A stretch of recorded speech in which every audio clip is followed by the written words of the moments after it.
নমস্কার বন্ধুরা, মাল্টিয়া CSC centre YouTube চ্যানেলের পক্ষ থেকে সকলকে স্বাগত জানাই। আমি রয়েছি সুমন তোমাদের সাথে। 2024 অর্থাৎ এবছর যে সমস্ত ছেলেমেয়েরা উচ্চ মাধ্যমিক পাস করেছো এবং রিভিউয়ের জন্য আবেদন করেছো, তো তাদের জন্য আজকের ভিডিওটা অত্যন্ত গুরুত্বপূর্ণ। তো আজকের ভিডিওতে দেখিয়ে দেবো যে তোমরা নর্মাল এবং তৎকাল পিপিআর এবং পিপিএস এ যারা যারা আবেদন করেছো তার স্ট্যাটাস তোমরা বাড়িতে বসে মোবাইল থেকে, ল্যাপটপ থেকে, কম্পিউটার থেকে কিভাবে চেক করবে। তাই ভিডিওটি প্রথম থেকে শেষ পর্যন্ত ভালোভাবে দেখো। এবং তার সাথে সাথে আজকে যে সমস্ত ভাই বোনরা আমাদের চ্যানেলে নতুন, তারা সমস্ত চাকরির খবরের আপডেটের সাথে সাথে এরকম ইম্পর্টেন্ট ভিডিও পাওয়ার জন্য আমাদের চ্যানেলটাকে অবশ্যই সাবস্ক্রাইব করে রাখবে। সাথে সাথে আরো একটা কথা বলে রাখি, কেউ যদি বাড়ি থেকে ফর্ম ফিল আপ করতে চাও তাহলে যে স্ক্রিনের মধ্যে হোয়াটসঅ্যাপ নাম্বার দেখতে পাচ্ছ, এই হোয়াটসঅ্যাপ নাম্বারে রাত্রি 8টার পর তোমরা অবশ্যই কন্ট্যাক্ট করতে পারো। তোমাদের যা ফর্ম ফিল আপ থাকবে অবশ্যই আমাদেরকে জানাবে রাত্রি 8টার পর। আমরা এখান থেকে তোমাদের ফর্ম ফিল আপ সাবমিট করার চেষ্টা করবো। এক্সট্রা কোনো রকম কোনো চার্জ তোমাদের পেমেন্ট করতে হবে না। অনলাইনে যেটুকু পেমেন্ট করতে হবে সেই পেমেন্টটুকু শুধু আমাদেরকে ফোনপে বা গুগল পের মাধ্যমে পেমেন্ট করতে হবে। ওকে, এবার চলো ফিরে যাই ভিডিওর মধ্যে। তো উচ্চ মাধ্যমিকে যারা যারা পিপিআর এবং পিপিএস অর্থাৎ রিভিউয়ের জন্য আবেদন করছো, তো তাদের স্ট্যাটাস চেক করার জন্য কি করতে হবে।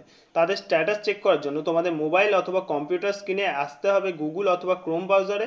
সেখানে আসার পর টাইপ করতে হবে WBCHAC অর্থাৎ west Bengal council of higher secondary education. এটাই হচ্ছে উচ্চ মাধ্যমিকের অফিসিয়াল ওয়েবসাইট। এই লিঙ্কের মাধ্যমে উচ্চ মাধ্যমিকের পিপিআর এবং পিপিএস এর স্ট্যাটাস চেক করতে হবে। তোমরা যে অনলাইনে আবেদন করেছো তার স্ট্যাটাসটা এই লিঙ্কের মাধ্যমে চেক করতে হবে।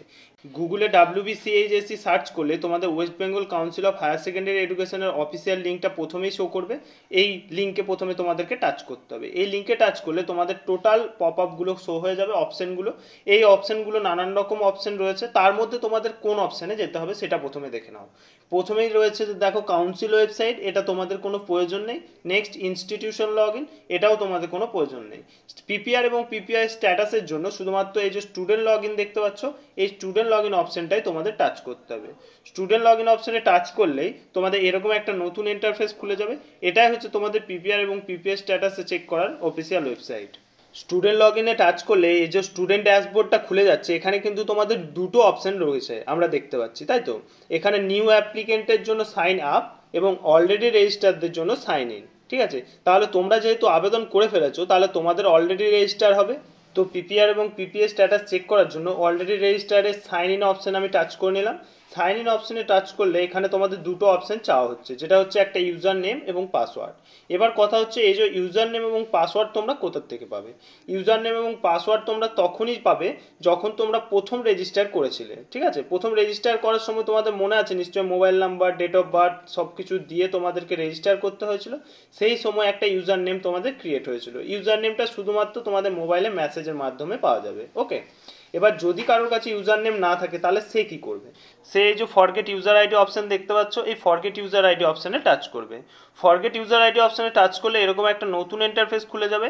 এখানে তোমাদের প্রথমেই চাওয়া হয়েছে ফার্স্ট নেম এবং ইউনিক আইডি। ইউনিক আইডি দুটো রয়েছে, 10+2 রেজিস্ট্রেশন নাম্বার দিয়েও তুমি আইডি নিতে পারো, অথবা তোমরা যে আধার নাম্বারটা দিয়েছো সেই আধার নাম্বারটা দিয়েও আইডি নিতে পারো। ঠিক আছে, এই দুটো অপশনে তুমি তোমাদের আইডিটা ফরগেট করে নিতে পারো, আবার একবার নতুনভাবে পেয়ে যেতে পারো।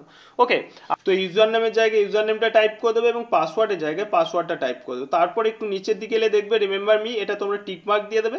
এবং তারপর দেখো একটা ক্যাপচা টেক্সট রয়েছে, এই ক্যাপচা টেক্সটটা দেখে দেখে এই যে বক্সটা দেওয়া হয়েছে এই বক্সের মধ্যে ফিল করতে হবে ঠিকঠাকভাবে। ক্যাপিটাল থাকলে ক্যাপিটাল দিতে হবে এবং স্মল লেটার থাকলে স্মল লেটার ভাবে দিতে হবে। তারপরে যে সাইন ইন অপশন দেখতে পাচ্ছ, এই সাইন ইন অপশনে টাচ করলেই তোমাদের স্ট্যাটাসটা শো করবে যে তোমার রেজাল্ট সাবমিট করা হয়েছিল, যে পিপিআর এবং পিপিএস সাবমিট করা হয়েছিল তার রেজাল্ট কি হয়েছে। সেটা তোমার রেজাল্ট ইনক্রিজ হয়েছে কি রেজাল্ট সেটাই রয়েছে, অথবা রেজাল্ট কমে গেছে সেটা কিন্তু তোমাদেরকে সেখানেই শো করবে। অথবা আরেকটাও অপশন রয়েছে যেটা তোমরা মোবাইলে মেসেজের মাধ্যমে তোমরা পেয়ে যাবে। তোমাদের রেজাল্ট সাবমিট হয়ে যাওয়ার পরই যখন নতুনভাবে খাতা চেক করার পর যখন আবার নতুন রেজাল্ট দেবে, সেই টাইমে তোমাদেরকে মেসেজের মাধ্যমে জানিয়ে দেবে যে তোমাদের রেজাল্ট সাবমিট হয়েছে কিনা, বেড়েছে কিনা, কমেছে কিনা। ঠিক আছে, এই দুইভাবে তোমাদের রেজাল্ট তোমরা স্ট্যাটাস চেক করে নিতে পারবে। তো বন্ধুরা, উচ্চ মাধ্যমিকে পিপিআর এবং পিপিএস এর স্ট্যাটাস কিভাবে চেক করবে অর্থাৎ রিভিউ স্ট্যাটাস কিভাবে চেক করবে আজকের ভিডিওর মাধ্যমে আলোচনা করে দিলাম। ভিডিও ভালো লাগলে অবশ্যই একটা লাইক করবে এবং বন্ধুদের মাধ্যমে শেয়ার করে জানিয়ে দেবে যে উচ্চ মাধ্যমিকের স্ট্যাটাস কিভাবে চেক করতে হয়। ফিরে আসছে আবার নতুন কোনো চাকরির খবর নিয়ে এবং নতুন কোনো ইম্পর্টেন্ট খবর নিয়ে। ততক্ষণের জন্য সকলেই ভালো থাকবে, সুস্থ থাকবে।